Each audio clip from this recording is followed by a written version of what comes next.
Bonjour à tous, ravi de vous retrouver pour cette belle et merveilleuse journée. De la même manière que je vous disais que le talent ne suffit pas, l'échec n'existe pas. Vous allez me dire, ok, donc moi si j'échoue, on ne considère pas comme ça comme un échec, j'ai une validation partielle ou j'ai eu une validation impartielle.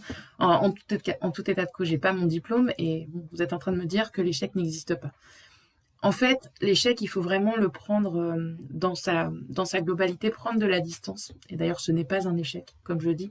C'est simplement qu'à un moment donné, l'objectif que vous visez n'est pas atteint pour diverses raisons.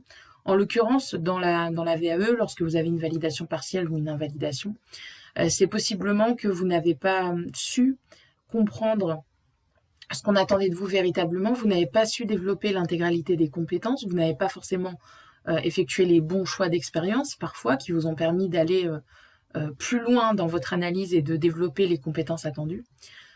Ou alors vous avez procédé à une succession d'énumérations d'expériences sans les analyser et là effectivement on va droit vers une invalidation.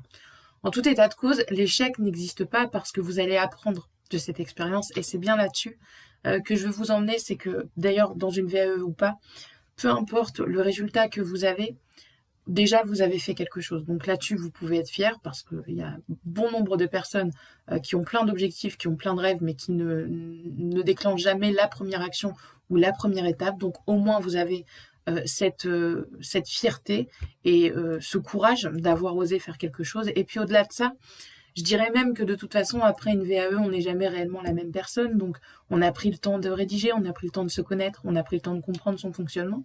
Et en ça, vous allez sortir naturellement plus riche de cette expérience. Et donc, vous allez apprendre sur vous et vous n'allez pas demain répéter les mêmes actions ou répliquer parfois les mêmes erreurs, ce qu'on qualifie d'erreur là où on s'est trompé. Je considère pas forcément ça comme une erreur, mais comme une phase d'apprentissage par laquelle tout le monde passe à un moment donné. Moi, j'ai fait plein d'erreurs dans mes recrutements, d'ailleurs, dans mes actions, dans ma façon de manager parfois. Dans mes accompagnements, j'essaye toujours de régulariser, en tout cas d'optimiser et de mettre à jour ce qui peut l'être en fonction des retours des candidats pour vraiment coller aux besoins, etc. Donc, vous voyez que je pourrais possiblement aussi considérer plein de choses comme des échecs.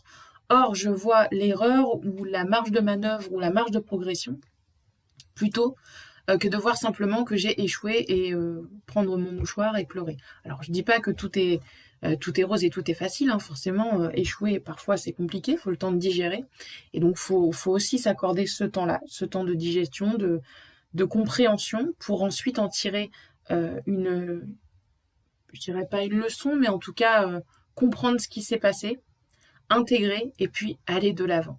Donc vraiment, je vous invite à prendre cette distance et quel que soit le sujet. Quand vraiment vous considérez que vous avez échoué, regardez ce que vous avez fait, regardez ce qui a péché, tirez-en des leçons, tirez-en des conclusions et continuez d'avancer. Je pense que là-dessus, vous gagnerez déjà en état d'esprit, vous serez positif, c'est-à-dire que vous serez toujours dans l'action malgré tout, après cette phase de digestion, je l'entends tout à fait. Et puis, ça ne va pas casser les belles choses que vous avez accomplies jusque-là ou les belles compétences que vous avez. Ça va simplement différer votre réussite. Et c'est pour ça que j'aime à dire que l'échec n'existe pas. L'échec, c'est simplement une réussite différée. Je vous laisse là-dessus et je vous souhaite une très belle journée.